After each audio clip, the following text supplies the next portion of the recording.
Саламатсыздар ма? Бүгін Шабыт ұясы подкасты шығармашылық бала еркін ойдың бастауы тақырыбындағы алаңға қош келдіңіздер дегім келеді. Бұл жерде біздің подкастқа өзіміздің академияның оқушысы, шәкіртіміз Оразбаева Нұрила Үсенбаевна, ата-анамыз Төребек Барластың мамасы келіп отыр, және өзінің ұстазы, Төребек Барластың ұстазы, домбыра класының оқытушысы Мәдібек Қуантаевич. Осы 10 жылдық педагогикалық қызметі бар, шығармашылық академиясында білікті түлектерді тәрбиелеп шығарып, өнер балаларын, шығармашыл жандарды тәрбиелеп отырған ұстазымыз. Ол енді еркін тақырыпта жақсы ой бөлісу, өздеріңіздің пікірлеріңізді, ойларыңызды, нағыз шығармашыл баланы тәрбиелеуде ата-ананың рөлі қандай, ұстаздың рөлі қандай, жалпы осы білім беру мекемесінің рөлі қандай, сол тақырыпта жақсы сөз қозғау, ой қозғау отырысы болсын дегім келеді. Жалпы шығармашыл бала дегенді қалай түсінеміз сіздерге?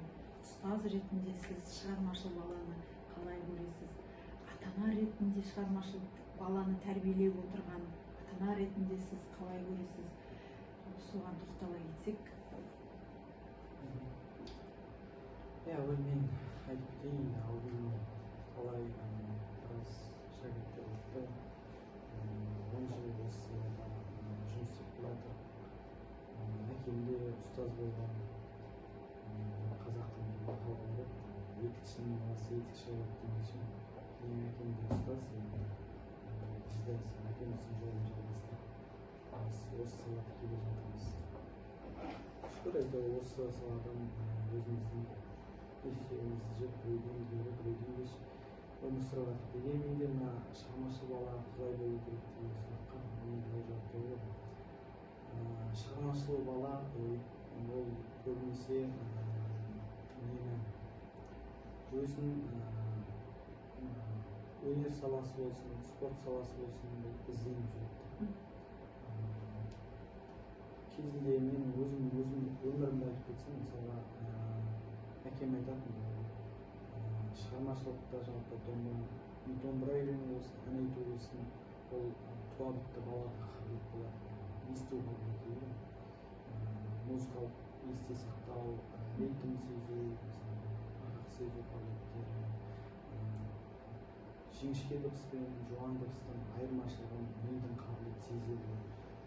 Шығармашылық бала кезінен құлағына әжеміз құйып өсті, әндерді қаларды, әкемізден естіп өсті. Есімде саусақпен санап алғаш рет домбыраны бір шекпен, оң қолда бір бас бармақпен, сол қолда саусақпен бір шекпен шертіп, ең алғаш ол кезде 93 жылдары Марат Омаровтың әнші балапан деген есіңізде. Сол кезде сол ән біраз танымал болып, осы әнді ең алғаш рет домбыраға салып орындадым.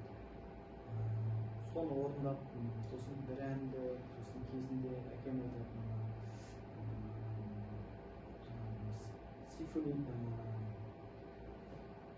Сәкен Сейфуллиннің тау ішінде сондай көп деген әндерін біздің жақта осындай әндерін домбыраға теріп, өзінің слухын танытып өстім. Жалпы қолым бос болса, қалт етсе осы домбыраға әнді бойыма түскен әуенді домбыраға салумен айналыстым. Сосын енді әкем айтатын, осындай туапты осындай балалар үйретпейді, олар өздері туап сондай қабілет бар. Ал ұстаз жағынан бұны ұштау, жетілдіру. Енді шыны керек не жағынан, баланың қабілет жағынан есте сақтауы көп болып келеді. Өйткені бір мезетте оң қол мен сол қолды, мысалы баян аспабында оң жақ пен сол жақты қосу өте қиын. Сол себептен бір жағынан нотасын жаттап, ол шығармасын дұрыстап не істеп отыру, жүргізіп орындау, екінші жағынан көрермен қалай қабылдап отыр, ол жаңағы аспапты меңгеру бір бөлек, сөзін жаттау бір бөлек. Ең шығармашыл бала ол жаңағы ой жүйрік болады, өзінің есебін, өзінің түйген сондай. Бір жағынан шығармашыл бала өмірде де мінезі жұмсақ, агрессияға аса қатты бара бермейтін сондай балаларды тәрбиелеу. Өзінің жалпы музыканы қандай бағытта айналысқанға байланысты. Оның ішінде бәрімізге белгілі, мысалға дәстүрлі музыка, классикалық музыка, ол лирикалық музыка, бұлардың барлық адамның жалпы үстіне әсер етеді. Кезінде кейбір жайттарды байқап жатамыз, баланың мінезіне жақсы әсер етеді.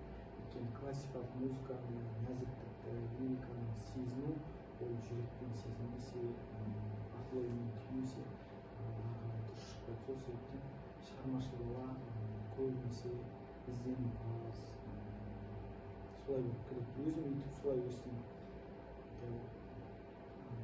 Аллаға шүкір, енді осылай осы салада жұмыс істеп жатырмын. Мәдібек Қуантаевичті біз өзімізше сіздің жеке балаларға қалай қарым-қатынасыңызды көремін ба сабақ беріп жатқан уақытта? Әрбір балаға ерекше ықыласпен өзіңіздің сабағыңызды беріп жатасыз. Жаңа өзіңіздің сөзіңізден де әкеңіздің сіздің шығармашыл бала болып, шығармашылыққа бұрылуына үлкен себепкер болғанын көріп отыр. Сол сияқты біздің бүгін Нұрила ата-анамыз да өз баласын осы жерге үлкен үмітпен, жаңағы өзі сөз барысында да айтып кетіп жатыр. Соны айтып өтсеңіз, ата-ана ретіндегі сіздің рөліңіз балаңызға деген. Қазіргі заманда жалпы менде екі ұл, екеуі де қазіргі балдар энергичный, көптеген энергиясын бір жерге шығарғысы келіп тұрады. Осында көшіп келген соң спортқа берілді бала, спортқа, жаңағы рукопашный бойға барды, жаңағы көзіне как раз сабақ кезінде ода көптеген карантин болды, сондай телефонмен оқыған соң көзіне әсер етті. Содан кейін біз оны спорттан, силовой спорттан шығарып алуға мәжбүр болдық. Сол кезде бала тұйықталып қалды, кәдімгідей өзі жаңағы ауыспалы кезеңге кіріп жатқан кезде 6-5 класстар. Сол кезде барластың бойынан бір тұйықталу, бірақ жаңағы сондай байқадым, бұны қай жаққа берсем екен деген секілді өзімде ойлар болды. Жаңағы басқа да шахмат, шығармашылық деген өте кең ғой, барлық жағын ойлайсың. Бірақ өзім байқағаным, музыкаға, домбыраның дауысын естіген кезде бір қоңыр дауыс, сондай өлеңдерге өзі қызығып жүретін, кішкентайынан жаңағы тыңдап, бір барлығы современный өлең қоятын болса, ол сондай күйлерді қойып, солай тыңдап жүретін байқадым. Сен онда Қазанғапқа жаңағы барып көрдік, ол жерде бірінші барған кезде бізде домбыраға орын болмады. Бара бер деді, музыка ол шығармашылық, ол сен егер бойыңда болса, сен ары қарай алып кетесің, жұмсап тастап кетеді, бала ғой әлі. Қобызға орын бар екен, қобызға барды, қобыз да кішкене ұқсас, жаңағы музыка, жаңағы лирика, байқадым баланың қызығушылығы бар. Бірақ сонда да келіп домбырасын арқалап жүрген балаларды көріп тоқтап қалып, мама мен домбыраға барғым келеді, басқа жаққа барайын, домбыраға барғым келеді деген сияқты өзінің бойында солай. Мектебінде домбыраға қатысты, сосын барлас жаңағы музыка, шығармашылық мен балама мен байқағаным осы академияға келдік, ағайын арқасында, осы рахметімді айтамын әрине. Бала басқа жағда дамиды екен, шығармашыл бала ойы өрісі кеңейеді. Тек қана бір бағытта ойланбайды, ол үйде де тамақ ас дайындаған кезде де бір андай өз ойын қосу, бір әдемілік, оның жасаған тамақтар бір әдемі сәнді шығады да, жаңағы кіші балам қалай болса солай салады, ол болса бәріне мұқият қарайды. Жаңағы былайша айтқанда қолының моторикасы да дамыды деп ойлаймын өзімде. Мысалы домбырада енді ол нотаны білмей слухпен тартады, бірақ слухы да жақсы менің балам. Жаңағы өлеңге де өлең айтса екен деймін, енді былай әлі тұйық ұл бала ғой, сонда да сол шығармашылық өте жақсы әсер етті өз балама. Қазіргі балдарға агрессия көп, энергиялары көп, қайда шығарарын білмейді. Бұрынғыдай біздер жаңағы қол жұмысы жасаған ғой, ұл балдар көше, жаңағы малға қарайған, қазір ондай жоқ, үйде жатады. Сол жағынан менен PlayStation емес, домбыра сұрағанына мен қатты қуандым. биринчи очередь кандай акчам болсо да мен кандай керек, күмүстенген болсун, атыңды жазып берейин.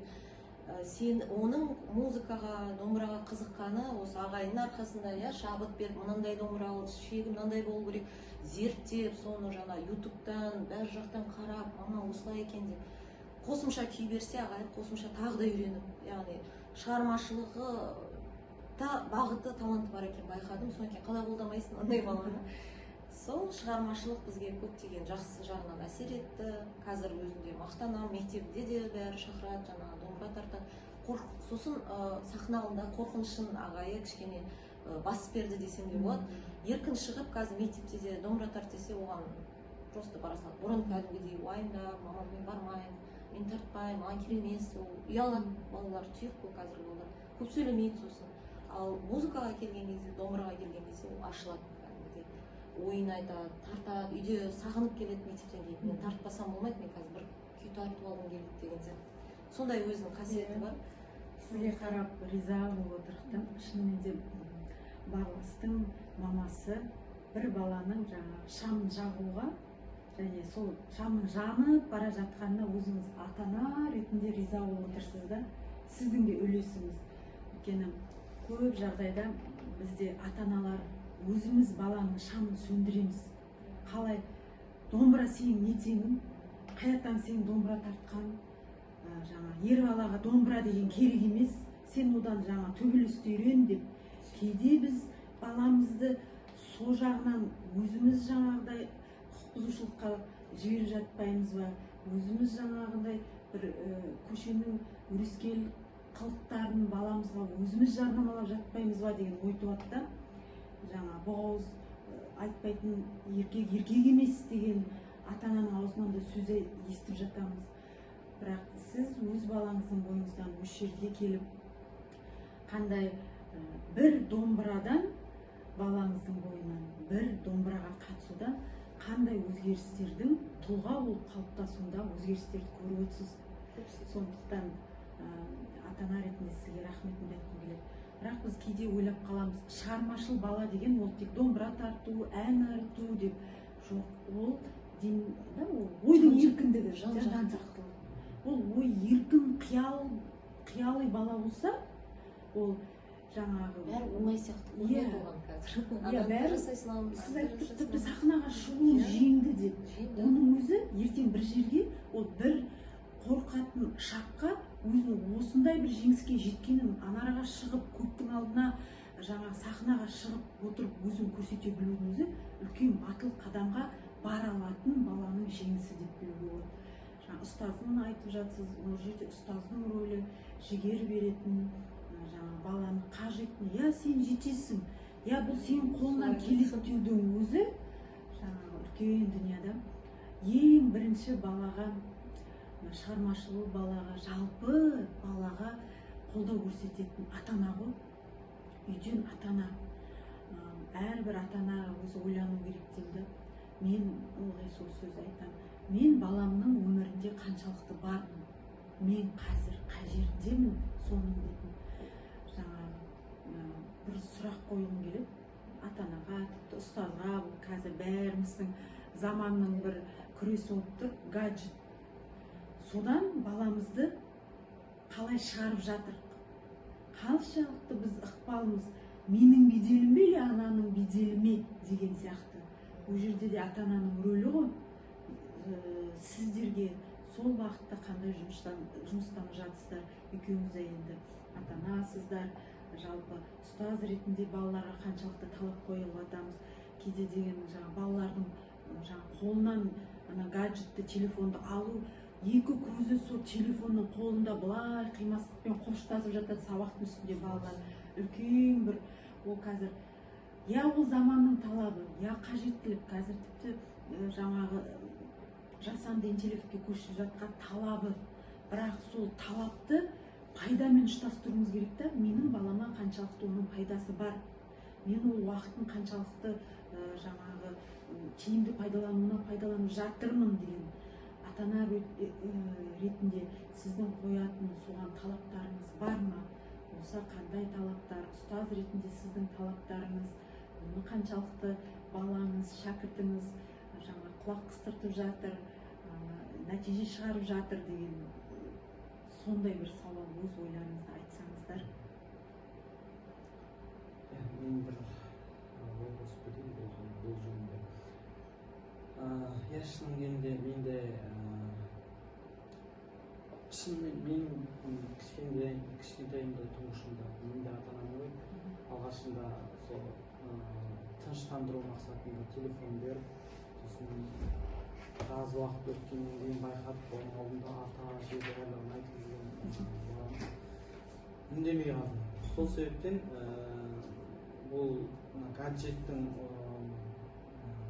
плюс жағы да, минус жағы да бар. Өйткені барлығы заманауи талап бойынша көп ақпарат осы интернет желісінде гаджеттен табамыз дейді. Сол себептен бұл гаджетті мысалы жақсы жағына пайдалану дұрыс.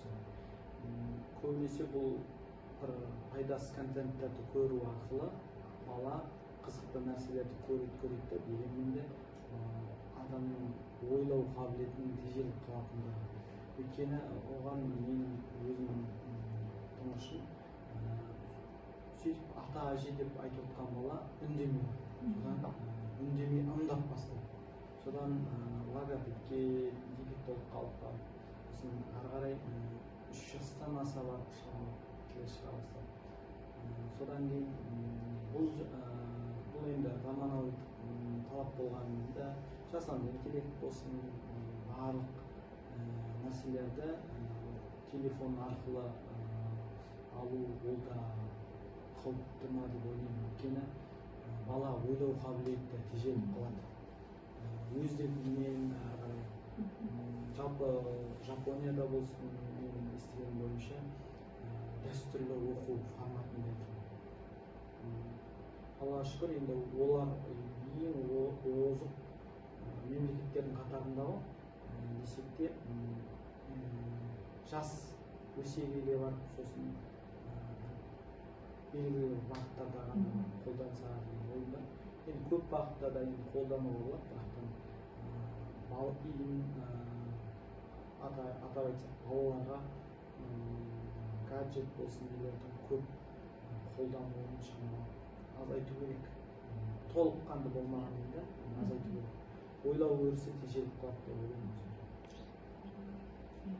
Дұрыс айтасыз, қазір балдардың барлығы осы телефонға жанында жүреді, өмірі сол телефонның бетіне қарайтып жүреді.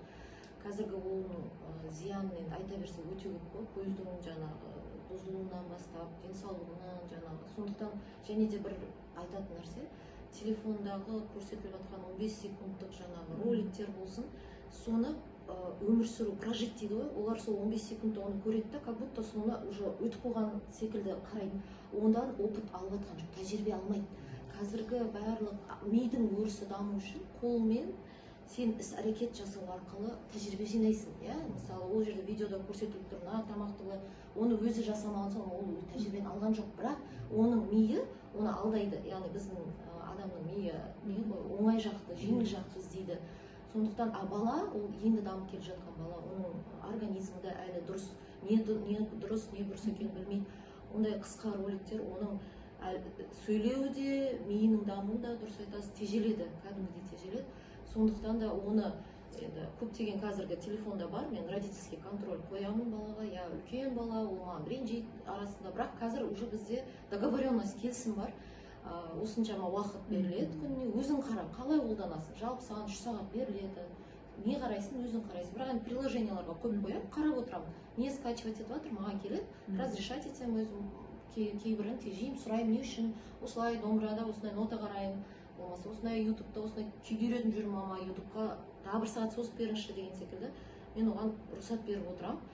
Неге мен оны тежеймін? Барласта оның зрениесі нашар, -5, сондықтан мен оған түсіндіремін, мен сөйлесу арқылы. Яғни баламен, қазір өте қиын, бірақ біздің заманның несі, біз жұмыс басты болғандықтан уақытымыз аз. Балаға осылай отырып алып, түсіндіріп беру, бала түсінеді барлығы. Ол бізбен бірдей көру керек ол баланы да. Ол да ақыл есі дамыған, бізбен бірдей, баламен бірдей, бір на уровне дейді, сөйлессеңіз, ол да солай сізді қабылдайды. Мен әрдайым айтамын, балам не ұнамаса да айт, жаман нәрсе болса да айт, мен сені тыңдаймын, сен бар болған үшін маған керексің. Сенің жақсы оқығаның, домбырадан бірінші орын, маған ол қажет емес, ол саған өзіңе ұнау керек. Сен өзің ұнайтын затпен айналыс, өзіңе ұнайтын сабаққа бар, бір пән ұнамайды ма, жақсы, ол пәнді шамаң келгенше оқы, мен сен отличник бол демеймін, бірақ солай әңгіме айту барысында оның керісінше ол жаңағы үздік болып 9 сыныпта шүкір Аллаға жаңағы барлық жағынан жаңағы дамып жатыр. Менімен ашық сөйлеседі, жаңағы болады арасында. Телефонды көп ұзақ көріп қойыпсың балам, мен мынаны қарадым, сен қанша сағат көргенсің деген сияқты айтқан кезде, мама болды түсіндім, осылай деген сияқты өзі болады бізде де онда, иә зиян, бірақ түгелімен шектеп тастау мүмкін емес. Өйткені ортасы бар, мама қасымда бала соны обсуждать айтып отырған кезде мен бір қалып кеткен секілді боламын, жаңа сол темадан дейді ғой, жарайды көр, қара, бірақ ұзағынан миыңды өз-өзіңді управлять ет деймін, өзің организммен, ол саған зиян. Сен болашақ, сен өзіңді ойла, бізді ойлама, өзіңді ойла, өзің денсаулығыңды ойла, сен уже қалыптасқан адамсың деген сияқты мақтау арқылы, яғни сөйлесу арқылы тежей беруге қолдан мүлдем жуып алмаймын телефонды, өйткені ол да границасын жаңағы балаға деген керісінше, олар қазіргі балалар сен оған жасаған сайын, иә, ол керісінше қабылдайды, агрессивный ғой қазір балалар. Сондықтан мен жай ғана балам деп жаңағы солай шыдамдық таныту керек. Мен бірінші ата-аналарға айтарым, шыдамды болыңыздар, уақыт бөліңіздер, уақыт бөлу керек балаға. Уақыт қазір ең басты дүние жинау емес, баланың болашағы, баланың қазіргі уақытын жіберіп алмау керекпіз. Потому что ертең 25-ке келген балаға сен олай айта алмайсың. Ол өзінің ойы дамыған, өрісі дамыған бала болғандықтан, қазіргі уақытта, мен қазірдің өзіне уақытты жетпей жатыр маған, олармен бірге болу, иә, қазір заманға талапқа сай. Сондықтан солай. Ата-анамыз кәдімгідей бір ойландыратын сөздер айтылды да, жаңағыдай баламның өмірінде қаншалықты мен қайдамын деген. Кейде әлеуметтік желі балаға бізден гөрі қызық болып кетеді. Өйткені біз қарапайым тілмен баламен сөйлесе алмаймыз да. Сабағың қалай? Қарапайым екі тілдік сабағың қалай? Апа ештеңе деген жоқ па деген. Тек тамағы, киімі, соны ғана ойлаймыз. Ал саған не ұнады, сен не көрдің бүгін деген сияқты басқаша сұрақтар. Сен көңіл күйің неге жоқ деген сияқты. Уақытым жоқ десе жауап береді, жарайды қойшы деп. Мені өзім мазаламашы деп атамыз. Кейде жаңағы болады бізде де болады. Әлеуметтік бір желіден ролик көрдім да, осы телефонға байланысты. Балам телефонды алма дейді, бірақ өзі ата-анасы телефонда отыр.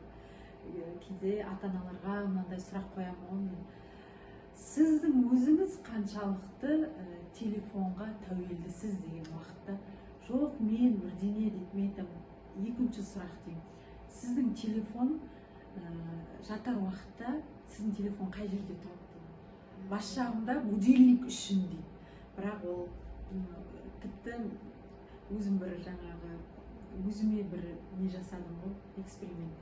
Телефонды тастау керек, басымызға, отбасымызға заңдылық, телефон мына жерде бәрімізде тұру керек. Будильникті, қарапайым баяғының будильнигін алдық. Ана балалар бірінші күні шамалы жаңағы не жасады, кішігірім көтеріліс жасады, бізге бұл қалай болады, неге, өйткенде сіз менің құқығымды шектеп жатсыз деген.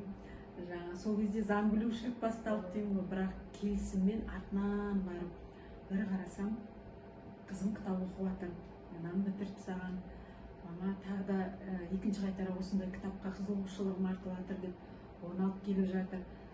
Сонда ғана білдім, біздің жаңағы көтерілістің соңғы нәтижесінің жеңісі сол екендігін. Сондықтан да ең бірінші ата-аналар өзімізден бастауымыз керек та, телефонды. Іздесек сылтау көп жаңағыдай. Балаға бір нәрсені айтудың қажеті жоқ та, ол саған қарап, ойын жинайды, ойын түзейді. Жаңа айтып жатсыз ғой, 24 жасқа келгенде. 24 жасқа келіп ақыл айтсам, әке, ана, сіз сол кезде қайда болдыңыз деген сөзді айтады. Сондықтан соны айтпас үшін қазіргі таңда балаңның дәл осылай отырып қасында болу керек. Бағана бір сөзімде айттым ғой, сіз балаңыздың өмірінде қай жеріндесіз деген. Егер жаңағы айтып отқан әлеуметтік желі сізден қызығырақ жаңа контенттер, әңгімелер айтатын болса, сол жердегі адамның әңгімесі, сөзі, ойы сіздікінен беделді дейді, авторитеті жоғарылау болса, сіз уже ана жақта ештеңе сізге сөз айтады. Мама, сіз не білесіз дейді. Өйткені білетін адам ар жақта отыр. Сондықтан балаға жаңағыдай түсінетін, мен Барласты неге алып келдім? Өйткені Барлас өз ойын айта алатын, өз ойы қалыптасқан, бір жаңағы сондай бір тұлғаны өсіп жатқан көріп отыр да әріптестерім. Сондықтан сізді шақыртуға осы жерге бел будық. Өйткені сіздің бала тәрбиелегендегі өзіңіздің бір әдіс тәсілдеріңіз бар. Сонымен ар жағындағы отырған біздің ата-аналарға бөліссеңіздер. Қазір тыңдап отырмын да, кәдімгідей балаға еркіндік берген, бірақ өз мәресінде шектеу бар. Балаға өз ойын айтуға мүмкіндік берген, бірақ өз ойының да шегі бар. Сондай талаптарыңыз бар екенін ата-ана ретінде сізден көріп отырмын. Сондықтан кәдімгідей риза болып отырмын деген. Жаңа бір сөзіңізде айтып жатсыз, ол папасы военный, әскери адам деп. Сіздерде де ол бір талаптары бар шығар. Сондықтан кейбір тұстарда кейбір рөлдер сізге жүктелген шығар. Бірақ папасының рөлі қандай? Осы шығармашыл баланы тәрбиелеуде біздің Барласты қолдай ма деймін, біздің шәкіртіміз. Әкесі қолдайды деп айта аламын, өйткені осы бізде Ақтөбеде ұшқыштар институтында жұмыс жасайды. Сол жерде енді оның да бала шағасы бар, былайша айтқанда курсанттары бар, 90 курсант кейін қабылдаған кезде. Солардың әрқайсысы Барлас сияқты баласы ретінде жасты ғой, почти бірдей жаста болған соң, солардың арасында домбыра тартатын балалар бар. Әртүрлі сондай баянда ойнайтын, гитарада ойнайтын, соларды үйге алып келеді. Кәдімгідей олар бір жақсы профессиональный домбырашы бар екен. Домбыраның несін Барласпен кәдімгідей жоларда жексенбі күні увольнение дейді, сондайға шыққан кезде үйге тамаққа шақырамыз. Бір баламыз бар, кәдімгідей заттар біздің үйде тұрады, ол баланы осы қалада ешкім жоқ. Ол сол киімін ауыстырып киноға барғысы келеді, енді оларға бір қылғындап береді ғой демалыс. Затын білмейді, военный формамен шығады, қайда қояды? Соны үйге келе бер, үйге қалдырып кет, өзім балам сияқты деп сонымен дос болып алған, олар тоже домбыраға қызығатын бала. Солай қолдайды, ол жағынан, характері жесткий, біздің көп сөйлемейді жолдасым, бірақ өзі мен арқылы айтады, балам күйді тартып жіберші, ана күйің бар ғой, ананай деп, атын білмесе де звугын тартады, Барлас отырып алып тартады, оны видеоға түсіреді. Полигон бір жақтарға кетіп қалса, видеомды жіберші, домбыра тартып отырған дейді. Сосын әнді тартып жіберші дейді, тартады, видеосын жібереді. Подкаст сияқты осылай телефон қояды, дайындалады. Мама мен папа, мен онша тарта алмаймын. Жоқ, сен керемет тартасың, жібер, мен демалып қаламын сенің тартқанынан. Үйде де жүреміз, бір демалыс күні болады, күліп, шайымызды ішіп бір кезде, Барлас домбыра тартшы дейді. Музыка, Алисаны қоймаймыз, Барлас Алисаны дейді. Барлас домбыраны тартшы. Еще Барластың бір несі, ол бір музыканы естіме, әуенді, соны сүйемелдегісі келеді, домбыраны алады да, отыра қалып шығам екен деген сияқты слухпен істейді, нотаны емес, слухпен. Сосын ютубтан соны ашады да тағы тартады. Бір шамалап жартысынан асырған кезде бізге келіп кәдімгідей тартып береді, отыр. Мама, нақыра, мен қазір жаттап алдым деген секілді. Сондай жағы бар. Стройки, бірақ музыкаға жолдасым жақсы қарайды. Оны спорт жағынан да бар бізде, Барлас шүкір, ол жағынан да, музыка жағынан, сосын ұқыпты өте. Бұның барлығы сол менің арқасы, шығармашылығының арқасы деп ойлаймын. Заттарына да оқыпты, уақытына да оқыпты, енді кіші баламен салыстырамын, кіші баламыз кішкене еркелеу, бірақ ағасына қарап кішкене жүр, ол да үйреніп жатыр енді ерке. Барлас енді солай алғашқы буын болып жолын көрсетіп жүр. Үмітім зор, енді үміт артқан кезде мен оған айтамын, сен домбырада бір әнші, күйші болып кетпе, бұл сенің рухани дамуға әсер етеді. Бұл сенің жаныңның тыныштығы, өмірдің күйбесіне үйге келіп, домбыраны тартқан кезде тынышталасың. Яғни ешқандай қазір депрессия, сондай заттар өте көп балалар үшін. Сол бул жагынан өтө музыка өзүм да жакшы көрөм, анчы болмасам да, бирок музыка, живой музыка, домбырамен, азыр мисалы гитараны дагы алып бер деп жатыр, гитара карап атабыз, жакшы гитара болсо деп. Сиздин сөзүңүзгө кичине косо кетейин. Өйткені көбінесе өзім үйрету барысында күйдің тарихын үйреткенді жақсы көремін. Мысалға көбінесе музыканы домбыраны құрыш етіп тартып қана қоймай, бұл күйдің шығу тарихын үйреткенде тарихымызды қоса үйренеді. Мысалға Құрманғазының Саранжақтағы сол күйді шәкірттерімізге айтып бердім. Сол кезде Саранжақ деген негізі досы болады, қалмақ досы. Патша үкіметінің несіне қамауына түсіп, содан екеуі бірге қашып шығады. Сол кездегі музыкалық иірімдері біртіндеп қайталанады. Екі рет қайталанады да. Барлығы өзім музыканы жақсы түсінбесін ба, бұл мына жерде қашып келе жатқан кезде, бұл жерде мысалға алдастырып лабиринттің ішіндегі талдардың арасында жатқан сияқты деп түсіндіріп, бір сиренаны звук сияқты бір бұл жаңа сиренаның елестетеді ғой, елестетеді. Соны тарихымен түсіндіріп жеткізу, ол өткен тарихымыздың қандай болған, ата-бабамыздың қандай жолмен жүріп өткенін, бір халыққа қарсы кекпен өссін демеймін, дегенмен де тарихты біліп өскен бала хор болмайды деп ойлаймын. Жалпы психологияда да бар кездесі. Мысалға өзінің хоббиімен, жақсы көретін хоббиімен айналысса, мысалға жұмыс постоянно загружать ете бересің, жүктеме көп болып кетеді. Сол кезде шамалы адам миы шаршайды. Ал сол кезде өзінің хоббиімен, жақсы көретін нәрсесімен айналысса, өзі ойы сергіп, бірақ миы тоқыраудан тынышталып, бірақ та ары қарай жақсы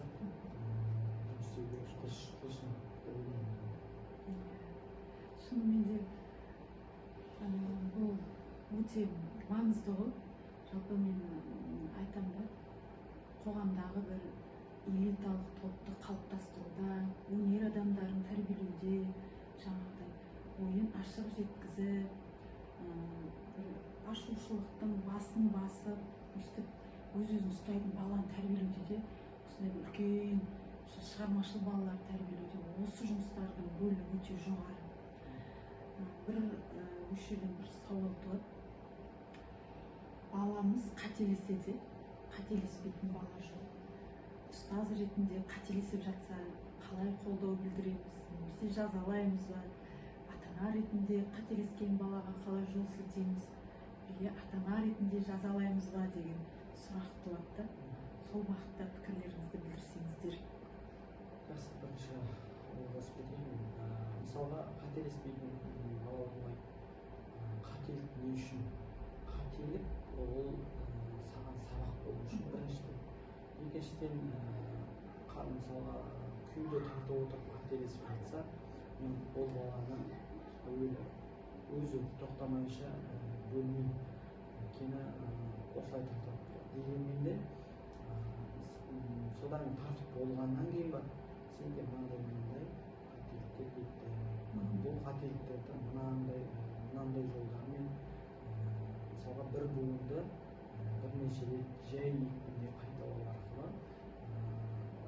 қайталау арқылы түзеуге болады. Мысалға көбінесе баланың тез екпіннен гөрі жай екпінде игеріп алған қалай. Өйткені адамның миы диктофон сияқты. Өйткені дұрыс емес қате вариантын тартса, соны тез тартып сол қате вариантты миына жаза береді. Бұл себепті жай екпінде болса да тоқтамай, бірақтан дұрыс нұсқасын тарту керек. Сол кезде барып оны біртіндеп тездету арқылы оны миға сіңіріп, былай айтқанда мышечный память саусақтар өздері туралы әбден қол жаттыққан кезде көз жұмып қойып тұрды, кейде сөйлеп тұрды, айтуға мидың қабілеті жетеді. Яғни ми дамиды бұл жағынан. Сосын ішкері байланыс жүргіземін, қай жерін түсінбеймін, қай жері қиын болды, немесе ол құлыпты болып отыр ма, құлыпсыз болып отыр ма, домбыра тарту неге настроением жоқ, көңіл күйім не себептен жоқ, ол кезде барып сұраған кезде барып осылай жағдай болды, түнде қонақ болды ол домбыра тартқаннан кейін көрініп тұр. Кейбір кезде қайта жаңылып отырады. Сен осыны 15 рет ойнашы, бүгін 15 рет, ертең 15 рет, арғы күні 15 рет, күнде 15 рет ойна, сосын бір рет тестелік те ойна өзің. Содан кейін ойнап көріп ай күшті шықты деп келесінде көріп. Сен айтпасаң да дайындалғанын көріп тұрмын деп айтады. Сол кезде кереметтей нәтижеге қол жеткізіп жатырмыз. Солай сөйтіп жұмыс істеп жатырмын. Иә, мен де солай ойлаймын.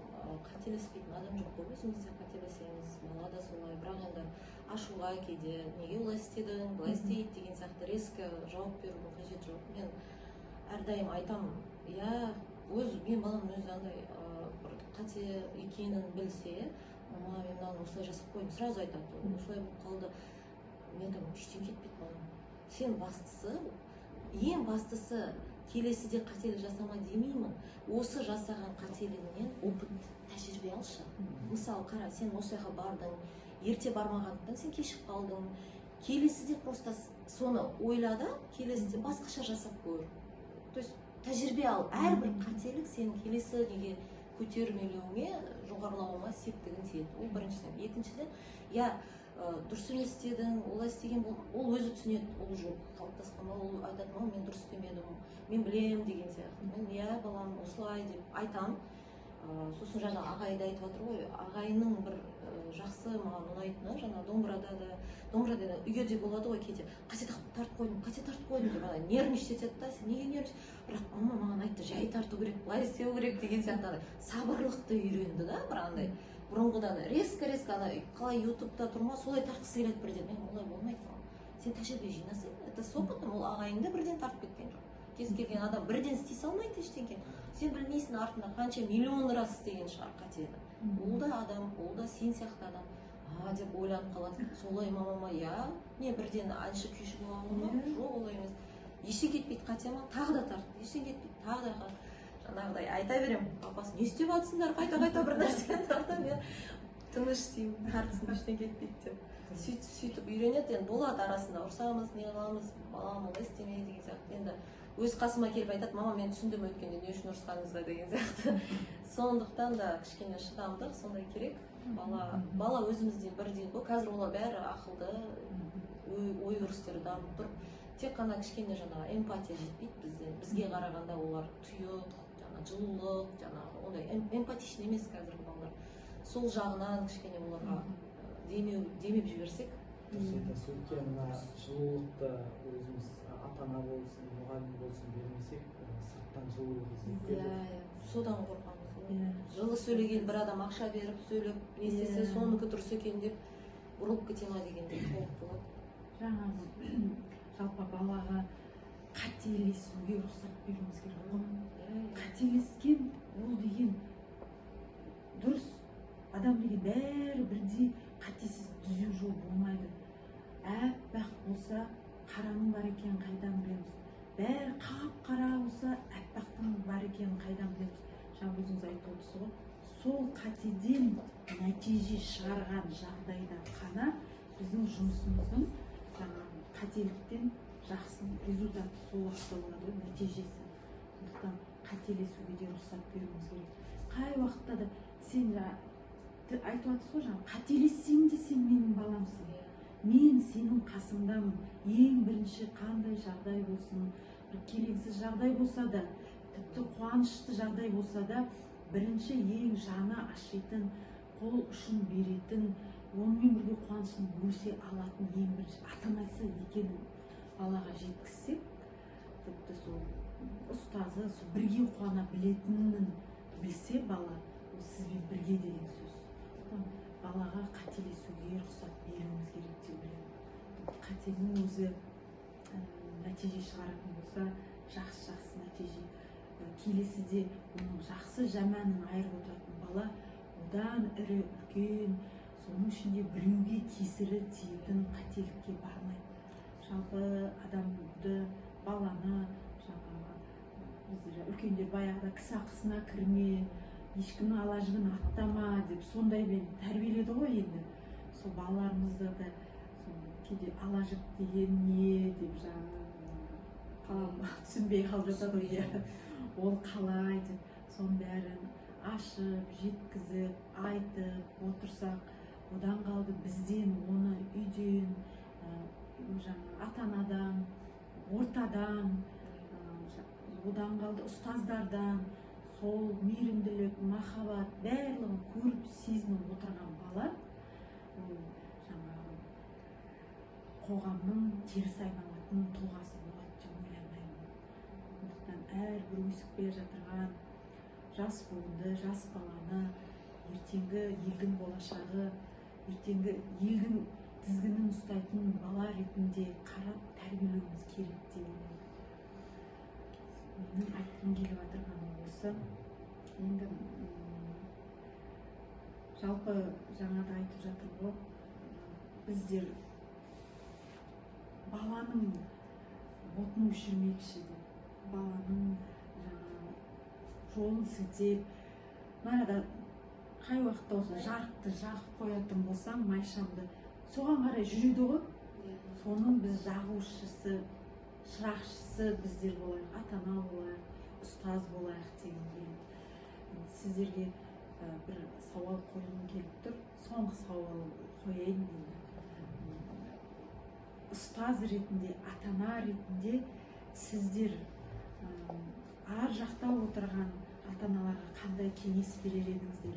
Баланың шам-шырағын жағуға, баламен өзара жақын болуға, баланың ата-анаға, ұстазға деген сенімін арттыру үшін не істеу керек?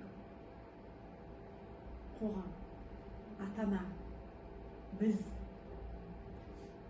өйткені өзгенің баласы жоқ, бәрі менікі, бәрі біздікі, бәріміз осы қоғамда, осы жерде өмір сүріп жатыр. Кейде қателесеміз да, бұның маған қатысы жоқ деп. Бірақ сіздің балаңыз бен менің балам бірге жүріп, бірге ойнайды. Сондықтан бір ортада, бір-біріне олардың әрине әсері болады, бір-біріне деген қарым-қатынасы болады. Сондықтан қоғам, бәріміз бірге бір қоғамның баласын тәрбиелеп, жаңағыдай бір жақсы-жақсысын әсер ететіндей не істеуіміз керек? Мен енді былай ойлаймын, өзім жалпы өзім адамдармен араласқан кезде де әрдайым бір Японияның бір несі бар, методикасы деймін ғой, ол жақта енді мен жұмыс барысымен де осылай обучение семинарларға барғанда бір жақсы ой айтылды. Оларда баланы тәрбиелеген кезде болсын, өздерінің японский жаңағы өздерінің қалыптасқан мәдениеті бойынша оларда менсіз сен жоқ деген ұғым бар екен. Бізде постсовет дейді ғой, үкімет, СССР, жаңағы КСРО-да бізде барлығы мен деп өседі. Баланы да біз байқамаймыз, біз солай өсіп қоямыз. Сенікі дұрыс, анаған алып қой, ол сенің затың деп. Ол дұрыс емес. Менсіз сен жоқ деген сөз, сенсіз мен жоқ деп, оларда не үшін? Олар жаңа баяғы заманда күріш еккен ғой. Күріш еккен кезде күрішті жинау өте қиын. Bir адам күрішті жинай алмайды. Әрдайым қасында біреу болу керек. Яғни кішкентайынан сол нені қалай айтады, бір ұғым ғой оларда, үлкен мәдениет. Сол мәдениетті олар балдарына беріп өсіреді. Бұл жерде қоғам, адамсыз қоғам бола алмайды. Сен қандай керемет бол, басқа адам сені соның кереметін байқамаса, сен жоқсың. Сен бұл өмірде жоқсың. Сен өмірге пайдаңды келтіру керексің. Тек өзіңді ойлау ғана емес, яғни айналадағы қоршық. Мен балам айтам әрдайым, қасындағы ортаң дұрыс болсын. Ортаң дұрыс болсын. Бұл айтады кейбір жерлерге барған кезде, мам, бұл маған керек емес қой, бұл кружокқа не қыламын, бұл жерге не үшін келдік, бір семинарлар болады, Алматыдан келіп жатқан. Мен айтам, жүрші балам, бір 15 минутқа кіріп шығайық. Сол жаққа барып келген, осындай бар екен ғой. яғни оның уже ондай мүмкіндігі бар екендігіне көз жетеді. Қазіргі балдарға да соны көрсете білу керек. Біз бір мысалы осы Ақтөбе қаласы болсын, басқа шет жақтағы қала болсын, ауыл жер болсын, ой деп жаңағы менде ол жоқ, мен ол үшін Алматыда болу керекпін немесе Астанада, ондай емес. Бала өзінен бастау керек және қасындағы адаммен араласу арқылы, оның ойын білу арқылы біз тәжірибе аламыз. Оның жақсы қасиетін өзімізге аламыз. Сол сияқты кез келген жаңа домбыраға барған кезде де жаңағы ағай, ағылшынға барған кезде де менің балам көп мұғалім таңдайды жаңағыдай. Мама оның ойы дұрысын, ол телефонға қарап отырады. Мама ол осындай, ол мұғалім қалай маған үйретеді, ол былай істейді деген сияқты. Оның барлығы мен кейде қараймын, мен өзім сондай көп ана щепетильный адам, жалпы жұмысқа барысында да өте жаңағы сондай адамның мүмкін ол да маған қарап көп жерде замечание жасап отырамын да, что-то маған бұл жер ұнамады, былай қарамады ғой деген сияқты. Ортасы жақсы болу керек. Қасындағы балдарыңа ай, осылай барыңдар, шақырған жерде бар, өзіңді көрсет, адамдармен аралас. Магазинге кішкентай кезінен жіберетінмін. Бар да, өзің сұра, қасына тұрамын да сұра. Бала сөйлеу керек, бала общение. Басқа адаммен араласпаса, ол тұйықтала береді. Қанша сен оны оқыт, үйде отырысып қойып, индивидуально оқыт, ол басқа адаммен тәжірибе алмаспаса, ол дамымайды, тұлға ретінде дамымайды. Сондықтан балдарды көп ортаға жіберіңіздер, дамытыңыздар, жан-жақты болсын. Тек қана спорт, тек қана не емес, жан-жақты болсын. Бала соңында өзі таңдап алады, кез келген бағытын. Сол ата-аналарға айтамын. Менде ұлтқа сөз сұраққа ата-анамын, өзім ұстаз болсам. Жалпы министрде, ғалымда, шахтерде, мәселеде деп айтамын. Бәріміз сол ұстаздың алдынан естиді. Ұстазға қалай құрмет көрсету, ұстазды қалай бағалау, ұстазға не үшін ұстаздың алдынан барамыз, өзіміздің білмеген нәрсемізді ұстаздан сұрау үшін, білу үшін барамыз. Енді кезінде 86-та дүниеге келдік қой десек те, сол 93 жылдары тәуелсіздік алғаннан кейін бірінші классқа бардық кезінде. Сол кезде болатын жаңағы мұғалімнің айтқаны дұрыс. Енді қазіргі балалар мұғалімнің кейбір айтқандарымен келіспеуі мүмкін. Мысалға, енді мен деген нәрсе қалыптасады дейді психологияда. Жалпы кезінде 3 жасында, 3-4 жасында балалар екі ойыншық бірдей болса, біреуіне таласып міндетті. Өйткені баланың мені қалыптасып жатқан, менікі деген қалыптасып жатқан, менің затым сондайға қалыптасып жатқан кезде. Енді сіздің айтып отқаныңыздан да бір ой түйді, мысалға, сенсіз мен жоқ деген сияқты, ол ауызбіршілікке, бірігуге тәрбиелейді. Музыка саласында да ансамбль деген сабақтар болады. Сол кезде ансамбльде бір өзің бәрін бұрын Ахмет Жұбанов Сарыарқа оркестрін құрып жатқан кезде Оқап Қабиғожин ба бір ұмытып отырмын қазір, белгілі домбырашы басында менің сарыарқам бітті деп тұрып кетіп баратыр дейді. Сол сияқты жаңағы ансамбль саласында бірге ойнау маңызды. Ол өз-өзін көрсетіп, ана жерден бірінші екпін жағынан алға шығу емес, мәселе ол динамикалық жағынан дыбыс күшін азайту, барлығын бірге істеу, яғни ансамбльде бірге әрекет етуге тәрбиелейді. Бірігуге, жалпы қоғамда байқасаңыздар, біріккен жалпы ұжымдар болсын, біріккен жағдайда жақсы нәтиже кез келген сала болсын, мысалға бір домбыра тартқаннан гөрі өзім мысалға көп домбырашылардың тартып дауыс күші зор болады. Барлығы бірдей қимылдарын бірге жасап, мысалға жесттерін бірге жасап жатса, мысалға Дина Нұрпейісова Науаи деген күйі көбінесе ансамбльде осылай қыз балаларға жақсы біледі. Көбінесе кезінде сол Дина апамыз Науаи деген күйін таршылықтен біраз қартайған шағында бірінші орын алып тұрды. Осы күй өте ансамбльде көп қолданамыз. Бірге қимылдауға күшті нәрсе.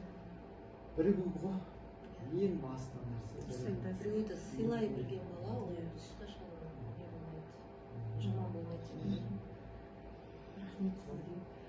шынымен де жақсы бір сұхбат болды. Ата ана ретінде өзім де мысалы өзіме сауалдар алып жатырмын. Кейде біз жұмыс деп алғанымызға көп мән бермей қаламыз. Кейбір жағдайда ұстаздардың соңысы қалып қояды, енді оны мойындауымыз бар. Алдымызға келген баланы тәрбиелеу, содан нәтиже шығару деп. Кейде қызым маған ренжіп жататын, жазып: мама, сен мені жақсы көрмейсің, сен ана жақтағы балаларыңды жақсы көресің деп ренжіп қалып жатады. Қарап отырсам, сізге ата ана ретінде риза болып отырмын да. Балаларыңызға қандай демеу беріп, оның тұлға болып, айтып жатырмын, адам болып қалыптасуына өзіндік ата ана рөліңізді жасап жатсыз. Ертең күні балаларыңыздың сенімдімін, біздің барластың күндердің күнінде сізді төрге отырғызып, анашым рахмет, бір нәрсеге жетсең, сол жерде сіздің ізіңіз бар деп айтатынына мен сенімдімін. Бүгінгі сіздің өстіп көп ата ананың ішінен төрде отыруыңыздың өзі де жаңағы оны мақтанып, марқайып айта білуіңіздің өзі де сол балаңызға салған іздеріңіздің нәтижесі деп біліңіз. Ата анасына, папасына алғысыңызды айтып барыңыз. Үйге барып, балаңызға да мән-дәйінен сүйіп, саған рахмет, шынымен мен ана ретінде бүгін бір жаңағы жетістікке жеттім деп айтып баруыңызға болады. Ұстазына, Мәтібекке көп әріптесіміз ғой, рахметін айтқым келеді. Сіздің жұмысыңыздың нәтижесі міне ата-ананың алғысы. Шәкіртіңіздің өйтіп айта, бұл ата-ана сізді қайдан біледі? Баласының жұмысын, сіздің жұмысыңыз нәтижесінен біледі. Сол баланың сөзінен біледі. Екеуіңіздің ортаңыздағы ұстаз бен шәкірттің ортасындағы балансты, соның бәрін көріп, бағасын айтып отыр да, ол да сіздің еңбек жолыңыздың нәтижесі. Адам жалпы өзіміз бір неге жеттік, не болып жатыр менің өмірімде дегенді нәтижемізден біліп отырамыз ғой. Не үшін өмір сүріп жатыр деген. Ұстазбын, менің жұмысымның нәтижесі не деген, соның нәтижесі деп білемін. Рахмет айтқым келеді, жалпы ата-аналарға айтқым келетіні, балаңыз сурет салғысы келді ма, бояу алып беріңіз. Ән айтқысы келіп жатыр ма, ән айтып жатыр ма, тұра салыңыз да тыңдаңыз. Қиялдап жатыр ма, қиялына шабыт беріңіз. Өйткені сіздің балаңыз ертеңгі күннің болашағы. Сол қиялға, шығармашылығына рұқсат бердіңіз ба ата-ана ретінде? Сіз сол тұста қолдадыңыз ба? Соның жемісін, алғысын болашақта аласыз. Сондықтан ата-аналар қауымына әр уақытта балаңызды қолдаңыз, тыңдаңыз, жүрекпен сезініңіз дегім келеді. Үлкен жасқа жеткенде бала қателесіп жатқанда, ата-ана өзіне сұрақ қояды екен: мен неден қателік жібердім дегенді. Сол қателіктеріміздің тізбесінде осы тұстар қалып